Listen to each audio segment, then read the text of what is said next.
اعلیٰ عدلیہ کے ججز وہ عوامی سطح پر جا کر یونیورسٹیز میں خطبہ نہیں دیتے، خطاب نہیں کرتے، سوالات کا سامنا نہیں کرتے. ہمیں یہ خدشہ تھا کہ شاید آپ بھی اس طرح کی جو دعوت ہے اس کو قبول کرنے سے گریز کریں گے، لیکن آپ نے ہنسی خوشی سے قبول کیا. تو اس کیا آپ یعنی میں خود بھی کیوریس ہوں، باقی لوگ بھی سمجھنا چاہتے ہیں کہ اس کی کیا وجہ ہے. وجہ میں کیا بتاؤں، میرے خیال میں آئین کو سمجھنے کے لیے جب تک لوگ آئین کو نہیں سمجھیں گے تو اس کی قدر بھی نہیں ہوگی. یہ ایک عدالت کے کمرے میں ہم بحث کر لیں یا وکیل دلائل دے لیں، پارلیمنٹ کا اجلاس کون دیکھتا ہے کون نہیں دیکھتا ہے، مگر میں سمجھتا ہوں کہ آئین جو ہے لوگوں کا آئین ہے. اور اگر آپ اب یہ جو میں آیا ہوں یہ آپ کی یونیورسٹی، اس کا عنوان ہے شفا تعمیر ملت یونیورسٹی. تعمیر ملت تو ٹھیک ہے، شفا یہ ہے. شاید آپ کے ذہن میں یہ نہ ہو تو اگر میں شفا کا پیغام کہیں لے جاؤں تو میرے خیال میں کوئی غیر مناسب بات تو کر نہیں رہا ہوں، بلکہ آپ کو تو مجھے دلیری کا تمغہ دینا چاہیے کہ میں آپ کے سوال لینے کے لیے بھی تیار ہوں.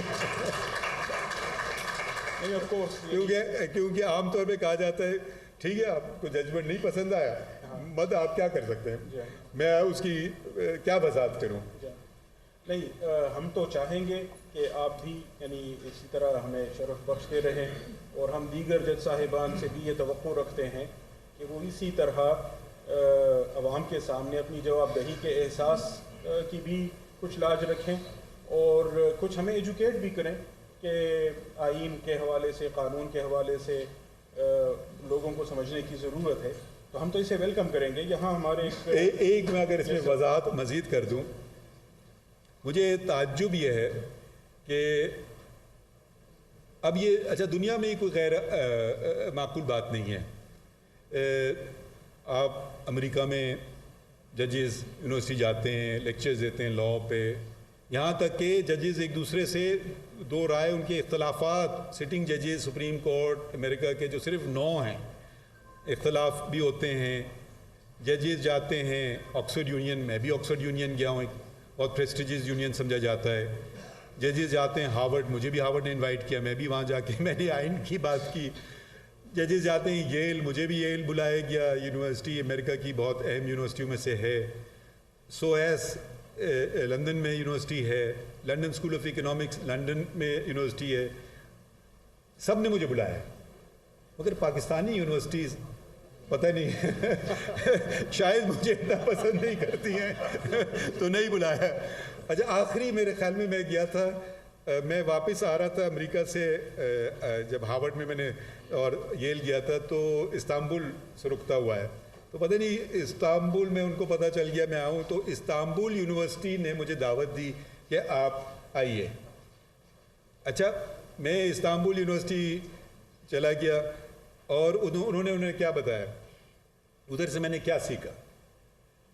1452 میں شاید محمد نے جو کانسٹینٹینوپل ہے اس پہ فتح حاصل کی، پھر استنبول بنا، پہلے اس کا نام کانسٹینٹینوپل تھا. اس کا پہلا اقدام کیا تھا؟ یونیورسٹی بنانا، جو آج تک قائم ہے، استنبول کی یونیورسٹی 1452.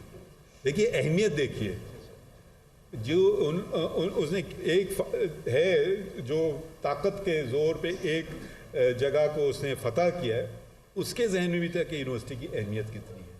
تو اہمیت یونیورسٹی کی بہت ہے. اب امریکن ججمنٹس میں پروفیسرز کے پیپرز سائٹ ہوتے ہیں، اور پروفیسرز کے ایک بہت مشہور کیس تھا جو پورا تشریح چینج کرتی سپریم کورٹ امریکہ کے. وہ ان کا ایک رائے تھی، ایک پروفیسر نے اختلاف کیا، جو آگے چل کر کے وہ اختلافی جو بات کی تھی ایک پروفیسر نے، وہ میجورٹی ویو بن گیا. سپریم کورٹ کا. تو یہ ایک آپ کا جو کردار ہے میرے خیال میں آپ پوری طرح سے ادا نہیں کر رہے ہیں کہ آپ سے ہم بھی سیکھتے ہیں. جتنی ڈگریز ماشاءاللہ آپ جب وہ بتا رہے تھے تو مجھے دل چاہ رہا تھا کہ میں یہاں سے چلا جاؤں کیونکہ آپ کے پاس ماشاءاللہ بہت زیادہ ڈگریز ہے. تو جب آپ کوئی دلائل دیں گے تو مجھے سننا چاہیے. ہو سکتا ہے میں پسند نہ کروں مگر سننا ضرور چاہیے.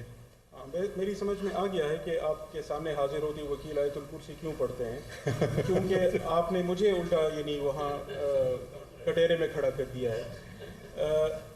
سچی بات یہ ہے سر کہ ہم یونیورسٹیز میں چاہتے تو ہیں کہ زیادہ سے زیادہ اس طرح بالخصوص میری تو کوشش یہ ہے کہ بار بینچ اور اکیڈیمیا کے درمیان کوارڈینیشن ہو اور اس طرح تینوں ایک دوسرے کو ری انفورس کریں.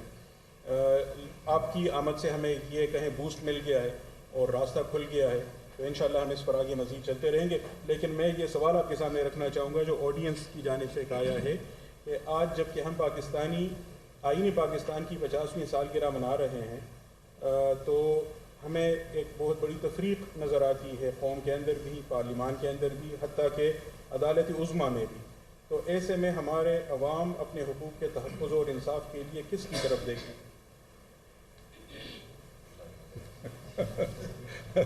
پتہ نہیں آپ بتائیے.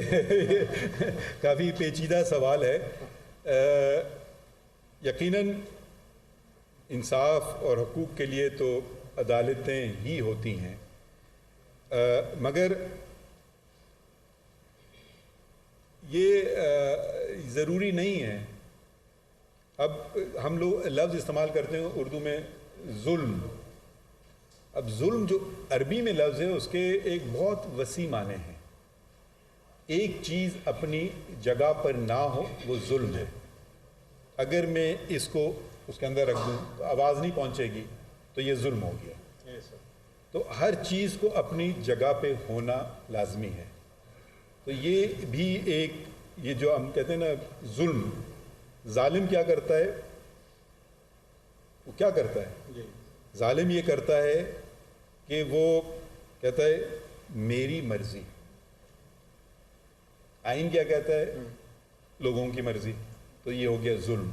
تو ایسی مثالیں بہت ساری دی جا سکتی ہیں. اور اگر آپ کی جو دوسری بات آپ نے کہی کہ جس کو ڈفرینس آف اوپینین، ایک ہوتا ہے ناراضگی. ناراضگی تو ایک الگ بات ہے. میں تو کوئی نہیں سمجھتا ہوں ناراضگی کہیں بھی ہے یا ہونا چاہیے. ایک میں آپ سے اگری نہ کروں، یہ نہ کہوں کہ جی میں نہیں مانتا. ہاں آپ نے کوئی دلائل دیے میں اس سے بہتر دلائل دوں یا میں سمجھوں بہتر ہے کہ جی نہیں آپ نے جو یہ سوچا سمجھا یہ غلط ہے کیونکہ یہ وجوہات ہیں. تو میرے خیال میں زندہ معاشرے ایسی زندہ معاشروں انہی کو کہتے ہیں. اگر حق کوئی یوں سر ہلانے لگے تو وہ تو پھر آمریت کی طرف ہوگا اور پھر ڈکٹیٹرشپ دور نہیں ہے اور ایبسولوٹ رول نہیں ہے. اسی سے متعلق ایک اور سوال